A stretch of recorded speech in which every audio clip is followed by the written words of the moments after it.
Hello students, good morning. I am a science teacher from Shri Ram Academy High School Satna and I have come to your door to educate you people through audio and video lectures. So students, in this class we will be studying about the subject science for class 7. This is a series of lesson for chapter number 2, that is nutrition in animals. Okay, this is a part 6 of the chapter.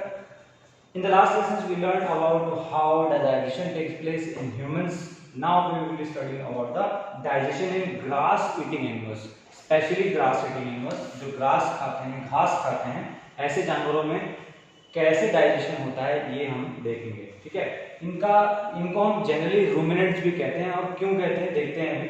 So this is a diagram in your book also, there is a diagram 2.9. you can see a colored picture of this cow and its digestive parts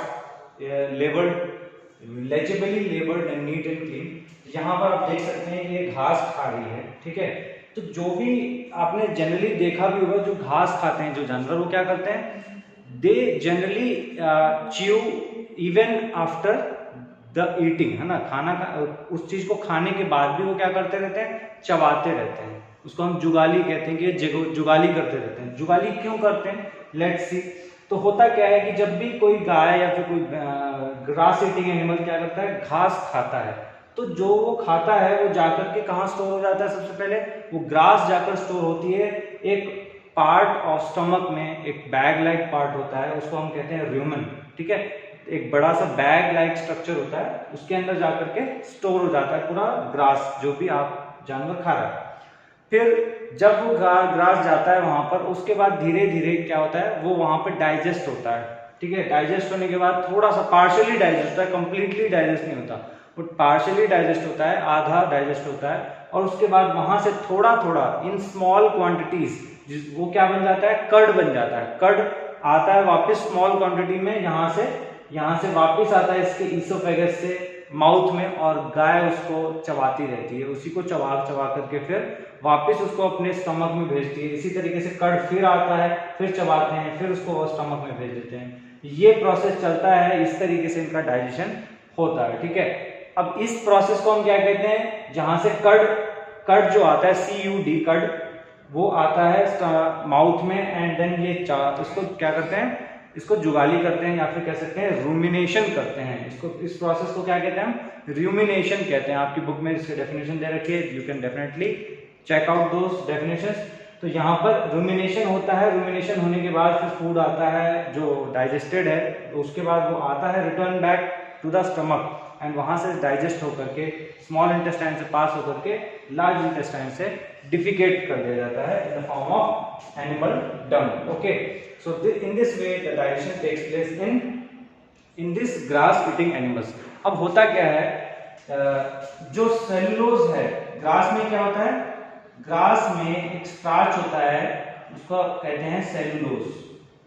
क्या है ये, एक carbohydrate है, starch नहीं है, ये क्या है, कार्बोहाइड्रेट का टाइप है सेलुलोज। इसको डाइजेस्ट नॉर्मली नहीं किया जा सकता ह्यूमंस के द्वारा, सिर्फ कौन कर सकते हैं, ग्रास ईटिंग एनिमल्स कर सकते हैं। क्यों, क्योंकि जो र्यूमेन होता है, आपका जो र्यूमेन होता है, र्यूमेन में कुछ स्पेशल बैक्टीरियाज होते हैं। ठीक है ना, वो क्या करते हैं, जब ग्रास जहां से सीधा डायरेक्टली एक बार में ही क्या करती है गाय, पूरा एक बार में घास को खा लेती है, र्यूमेन में भेज देती है, र्यूमेन में चला जाता है। र्यूमेन में जाकर के बैक्टीरिया क्या करता है, सेलुलोज को ब्रेक डाउन करता है, सेलुलोज को ब्रेक करता है सिंपलर पार्ट्स में, वो किसमें कन्वर्ट हो जाता है, कर्ड में बना देता है उसको, किसमें, कर्ड में कन्वर्ट कर देता है। कर्ड फिर वापस इसके माउथ में आता है, और वहां पर ये जुगाली करती है गाय, और उसी को दोबारा चबा करके स्टमक में भेज देती है। स्टमक में फिर वो डाइजेशन कंप्लीट होता है। डाइजेशन कंप्लीट होने के बाद ये प्रोसेस स्मॉल इंटेस्टाइन से जाती है, एब्जॉर्प्शन होता है, एब्जॉर्प्शन होने के बाद लार्ज इंटेस्टाइन से डिफिकेशन हो जाता है। ठीक है, in this way this whole process of digestion in grass eating animals takes place. Okay, so we can say that इसीलिए इनको ये रूमिनेशन करते हैं, क्या करते हैं, these animals take do rumination, ये रूमिनेशन करते हैं, इसीलिए इनको रूमिनेंट्स कहा जाता है। ओके, सो ये था हमारा ग्रास ईटिंग एनिमल्स के बारे में। अब बात करते हैं कुछ ऐसे एनिमल्स जिनके पास डाइजेस्टिव सिस्टम्स नहीं है, कुछ ऐसे लिविंग ऑर्गेनिजम्स जिनके पास डाइजेस्टिव सिस्टम नहीं है, तो वो डाइजेशन कैसे करेंगे। तो यहाँ पे कुछ एनिमल्स हैं, ऑर्गेनिजम्स, एनिमल्स नहीं बोलेंगे, ऑर्गेनिजम्स बोलेंगे, जिनका नाम जैसे अमीबा। अमीबा क्या है, सिंगल सेल माइक्रो ऑर्गेनिज्म है, ठीक है। ये क्या करता है, हमने आपको बताया था सेल के बारे में। सेल में क्या होता है, सेल मेम्ब्रेन होता है, न्यूक्लियस होता है, साइटोप्लाज्म होता है, ठीक है। तो ये सारी चीजें होती हैं। ऐसे ही अमीबा के अंदर भी होता है। अमीबा क्या, सेल मेम्ब्रेन होता है, न्यूक्लियस होता है, डेंस पार्ट, ये जो ब्लैक पार्ट दिख रहा है आपको, ये क्या है, न्यूक्लियस है इसका, ठीक है। ये सेल मेम्ब्रेन है, और ये जो डॉटेड पार्ट्स दिख रहे हैं आपको, ये क्या है, साइटोप्लाज्म है। अब ये फूड है मान लीजिए, ठीक है, क्या है, दिस इज अ फूड। तो ये कैसे खाएगा इसको, तो ये क्या करता है बेटा, इसके ये जो पार्ट्स दिख रहे हैं ये ऐसे है, ये इसकी अपनी शेप चेंज करता रहता है हमेशा। क्या करता है शेप चेंज। जैसे मैंने यहाँ पे बनाया, इसकी शेप यहाँ चेंज हो गई है। तो ये चीजें क्या है, ये जो इसके पैर है जिससे ये चलता है, फॉल्स फीट कहते हैं इनको, फॉल्स फीट, नकली पैर, ठीक है। इनको कहते हैं क्या, स्यूडोपोडिया। एक बार आप देख सकते हैं अपनी बुक में, स्यूडोपोडिया, स्पेलिंग है SEPSEUDOPODIA, स्यूडोपोडिया। और ये क्या करते हैं, स्यूडोपोडिया से क्या करते हैं, फूड को एनगल्फ कर लेते हैं, पूरा एनगल्फ कर लेते हैं, एक फूड वैक्यूल के अंदर इनको बंद कर लेते हैं। वहां पर ये डाइजेस्ट होने के बाद पूरा ये इसके ऊपर एक्ट करता है डाइजेस्टिव जूसेस से, फिर ये पूरा इसमें एब्जॉर्ब हो जाता है, ठीक है। इस तरीके से ये फूड को डाइजेस्ट कर सकते हैं। तो फूड इनका कौन कौन हो सकता है, एनी स्मॉल माइक्रो ऑर्गेनिज्म, है ना, जो इनसे छोटा हो, स्मॉल माइक्रो ऑर्गेनिजम्स, ओके। तो यहाँ पर स्मॉल माइक्रो ऑर्गेनिजम्स हो सकते हैं, इनके फूड हो सकते हैं।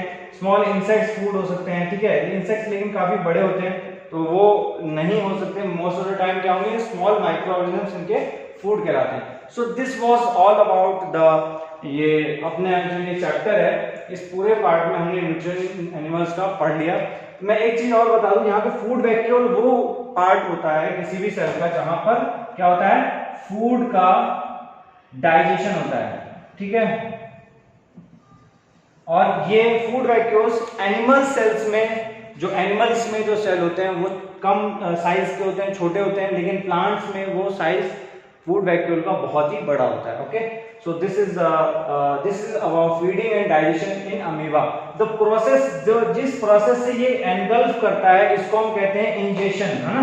मैंने लास्ट टाइम आपको बताया था, इंजेशन का मतलब क्या होता है, taking the food inside the body. तो ये कैसे अपने बॉडी के अंदर फूड ले जाता है, ये सूडोपोडिया से कैप्चर करता है, इनगल्फ करता है, फिर उसके बाद ये फूड वैक्यूल बनाता है। फूड वैक्यूल में फूड डाइजेस्ट होता है एंड पूरे बॉडी में इसके एब्जॉर्ब हो जाता है। इस तरीके से अमीबा में डाइजेशन कंप्लीट हुआ। ये था हमारा पूरा चैप्टर, जो चैप्टर नंबर 2 है, न्यूट्रिशन इन एनिमल्स, कंप्लीट। अब हम नेक्स्ट अपने क्लास में बात करेंगे जो क्वेश्चन आंसर्स हैं या एक्सरसाइज के क्वेश्चंस हैं, उनके बारे में बात करेंगे, okay. Thank you so much.